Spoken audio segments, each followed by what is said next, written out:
Hi everyone, I am Dr. K. Vijay from the Department of Civil Engineering. Today we delve into the fascinating world of plastic hinges and collapse mechanism, a critical topic in advancement structural analysis that explains how structure behaves beyond their elastic limit. Thank you for your attention. Um, so today's presentation is structured as follows: Introduction to plastic analysis, elastic versus plastic behavior, plastic hinge concepts, shape factors for various sections, condition of plastic collapse, method of plastic analysis, examples in beams, frames, advantages of limitations of plastic analysis, and also applications in the structural engineering. So, introduction to plastic analysis. Plastic analysis is the study of structural behavior beyond the elastic limit up to the collapse. Unlike elastic analysis, where load is proportional to deformation, plastic analysis allows moment redistribution after yielding. Collapse occurs when sufficient plastic hinge form, turning the structure into a mechanism. This is especially useful for indeterminate structures like beams and frames, where the actual capacity is exceeds as elastic predictions. For example, a fixed beams can carry more load than its elastic limit due to the plastic hinge formation at support at the midspan.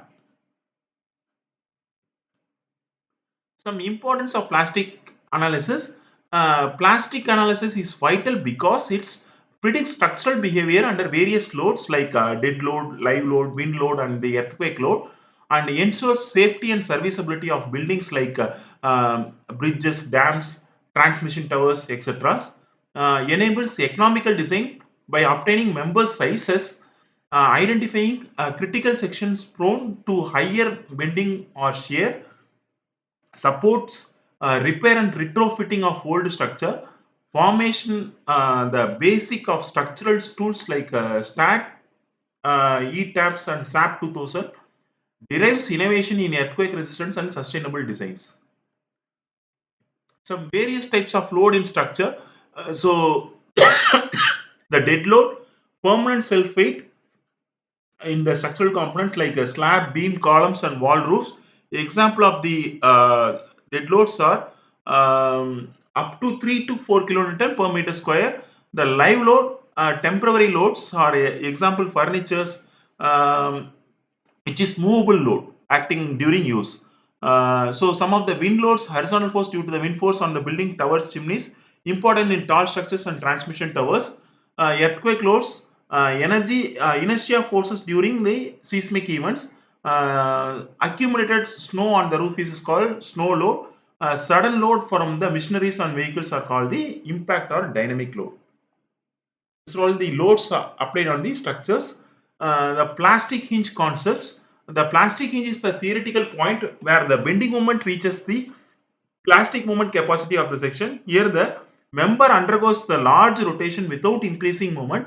It is not a physical break but a concept used to identifying collapse mechanism. For example, in a simply supported steel beam under UDL, the plastic hinge forms at midspan when a moment is reached leading to collapse. These are all the key difference between the plastic hinge and the mechanical hinge. On the left side, the plastic hinge difference is there, and the other side, the mechanical hinge differences are there. Unlikely, a mechanical hinge will which allows free rotation with zero moment. A plastic hinge. So here forms only after yielding, can sustain a constant moment, requires ductile behavioral material, is essential for plastic collapse analysis, and also these are all some examples of plastic hinges are midspan of the steel beam under the UDL forming a plastic hinge at the collapse, where in mechanical hinge, pin or hinged support in a simply supported beams or truss joints.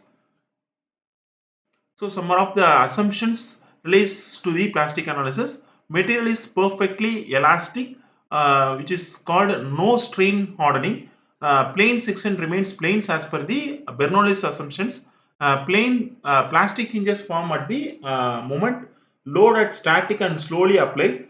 Loads are static and slowly applied. The structure remains in equilibrium under the collapse. Um, The shape factor is the ratio of plastic moment to yield moment. It indicates how much extra capacity a section has beyond yielding. For example, a rectangular section, the shape factor is 1.5. The triangular section has the maximum shape factor value as 2.346, and for circular section 1.697, and for the rhombus it is 2. Systematic frames, which are the same supports, length and loading, are analyzed using beam mechanism, column mechanism. Some of the unsymmetrical frame have different support conditions, requires additional mechanism, beam mechanism and panel mechanism and sway mechanisms and combined mechanisms. This ensures all possible collapse paths are considered. The load factor is the safety margin representing the ratio of collapse load to working load.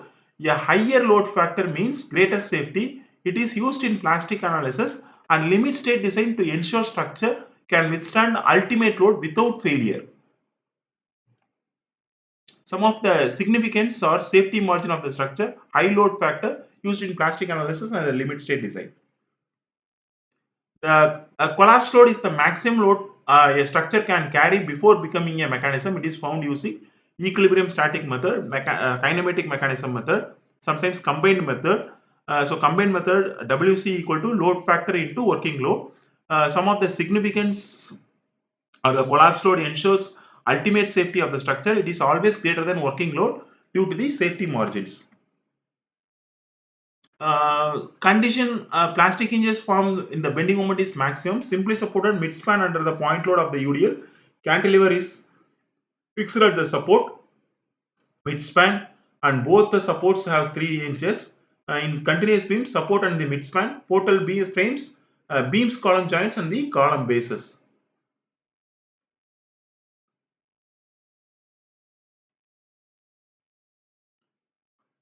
And some of the advantages of the plastic analysis includes economical design through full material utilization, moment redistribution reduces peak stresses, predicts the true collapse load instead of the just elastic limit, ensures ductile failure with warning, ideal for the steel structures with a high ductility, and some of the disadvantages are not suitable for the brittle materials like concrete, ignores serviceability, deflection, cracking, requires high ductility and rotation capacity, complex for indeterminate structures, idealized assumptions may not be reflect real material behavior.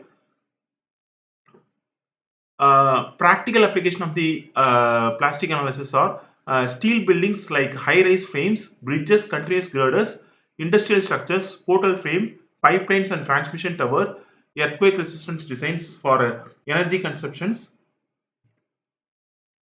This includes our sessions on the plastic hinges and collapse mechanism. Understanding these principles is essential for designing safe and economical and resilient structure. Thank you for your attention and thank you.